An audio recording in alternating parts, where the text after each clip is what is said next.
I'm learning a lot being a California girl living in the South, because it's different here.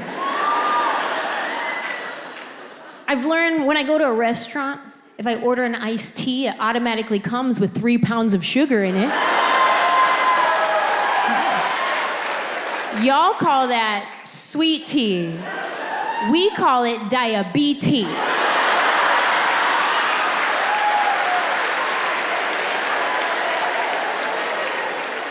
Learning a lot. Very simple things. Like when I'm in Los Angeles, if I go to a store and they're like, "Can I help you find anything?" I'm like, "I'm okay." And if I'm feeling really friendly that day, I'm like, "I'm okay, thanks." That's it.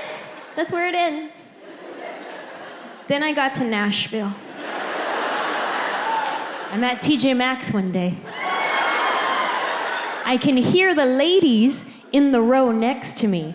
"Can I help you find anything?" "I'm all right, but thank you so much for asking."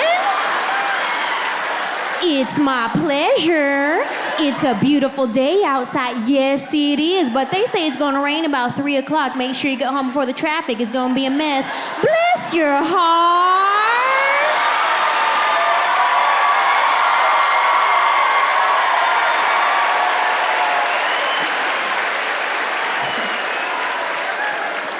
I was like, ooh, I don't know if I have energy for the South. I don't know how to do it. Like, who stops talking first? Then I look around the corner and neither one of them even worked there.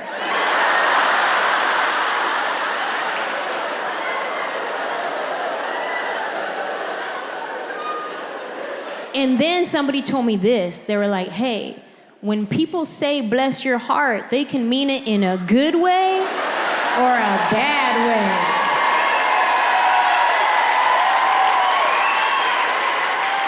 And I was like, "What? Like, how you do a bad bless?"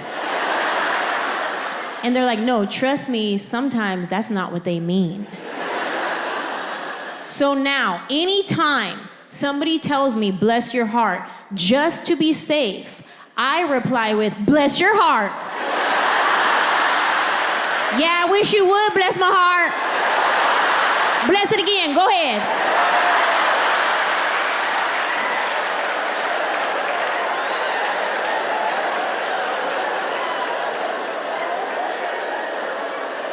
It's kind of like the old fighting words at church. "I'ma pray for you." "Oh, that's funny, because I'm already praying for you."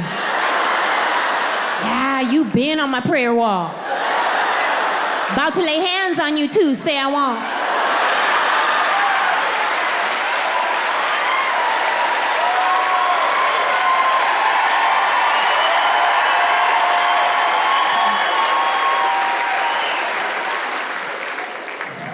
Learning a lot.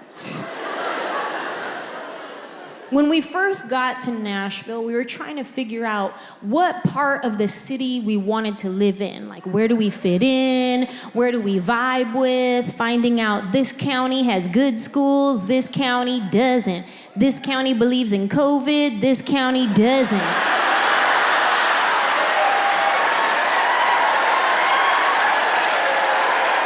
Where do we fit? And I would tell my friends, I'd be like, "Hey, I want to live somewhere where I could get a lot of land." And they're like, "Okay, you want to head south." I'm like, "Okay, cool. But I also don't want my neighbor to be racist, so how far south?" You know what I mean? Like, are we talking Franklin or Pulaski? Like, how far?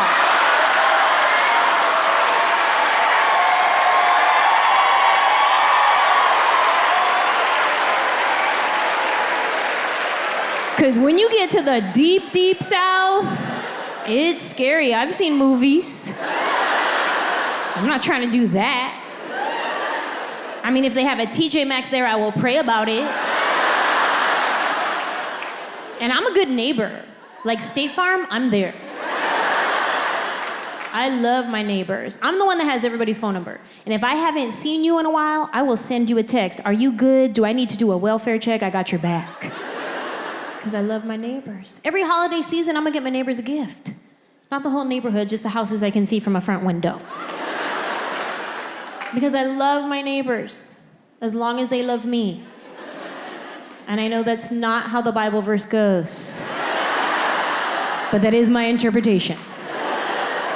This is not the New King James Version.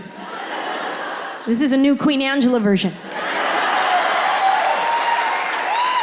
This is Anjelah 5:14. Do unto me as you want to get done.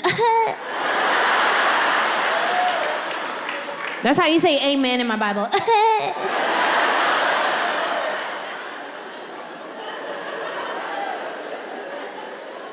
You could come to my Bible study. It's on Tuesdays. Learning a lot. One thing I learned right out the gate is allergies are a whole different beast in the South. Because when I live in Los Angeles, we don't really get all the seasons. We get summer and fire. So Zyrtec works just fine there. Then I get here, come to find out, Zyrtec lost their subscription or something. It did not work. One day I went to pour the Zyrtec pill in my hand and the wind just blew it off. It was like, don't bother. It's so fun waking up every morning playing COVID or Allergies. You guys know that game? Where you wake up in the morning and your sinuses are doing a weird thing, and you're like, wait a minute, hold on. Am I dying or did I have dairy? Can I taste anything? Get me some peanut butter. Can I taste? I was actually really lucky. For the first 2 years, I did not get COVID at all. And then earlier this year, she got me, little hoe. She gets around that one. At this point, I know more people who have had it than who have not had it. I know people who've had it with no symptoms whatsoever, and I know people personally who have passed away from it, so my heart goes out to anybody here who has lost somebody from COVID. I've been tested for it many times, and the first time I got tested, my friends tried to warn me about it. They were like, yo, it's intense, and it actually wasn't that bad, probably because they let me do it myself. Yeah, they gave me the Q-tip. And they're like, okay, you want to go all the way in your sinuses? And I was like, okay. Sure. How about I just put it in my nostril and I wiggle it a lot? Can you test boogers? I'll give you some of those. The second time I got COVID tested, the nurse did it, and he went all the way up in there to where like my eyelids started closing. I was like, whoa, you're manually closing my eyelid. He's like, it's not that far up there. I was like, nah, bro, you're in my brain. Like, you're giving basic commands at this point. Like, if I punch you, it's not my fault, you did it. He's like, well, I'm sorry. I was like, no, don't apologize. Just while you're up there, do you mind scraping out some of my childhood trauma? That'd be great.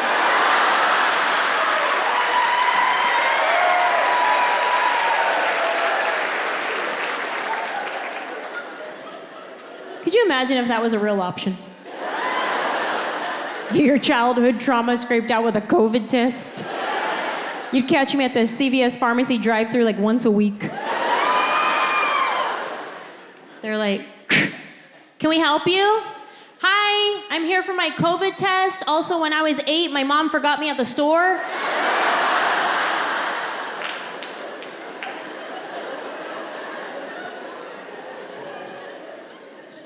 Another thing I've learned living in the South is the bugs are bigger. Y'all got some Nashville geographic stuff happening here. Like in California, we have bugs, but our bugs are killing. Then I get to Nashville. I went to get in my shower one morning. There was a spider in my shower. Now this spider was so big, I thought I was interrupting him.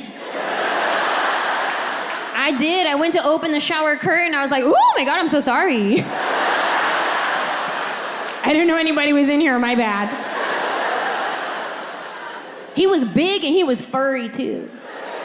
Yeah, I didn't know if I should brush it or smush it. I didn't know. He was so furry, he had dander. Ew. I need my Zyrtec pill just for the spider dander. I was like, sir, the Head and Shoulders is right there. Help yourself. If I ever have to kill a spider that big, I am morally conflicted. Because at that point, that's a pet. Put a collar on that thing, that's Bubba. Bubba had plans that day. He was just getting started, he's in the shower. That's messed up.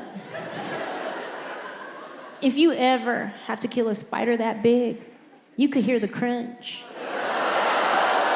And if you hear the crunch, you know that thing had a soul. That's messed up.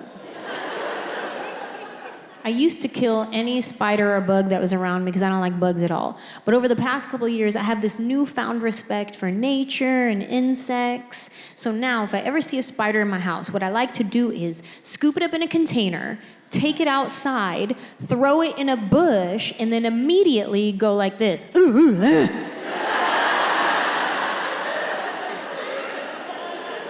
But if I'm left with no choice, and I have to kill a spider, I now like to start with an apology.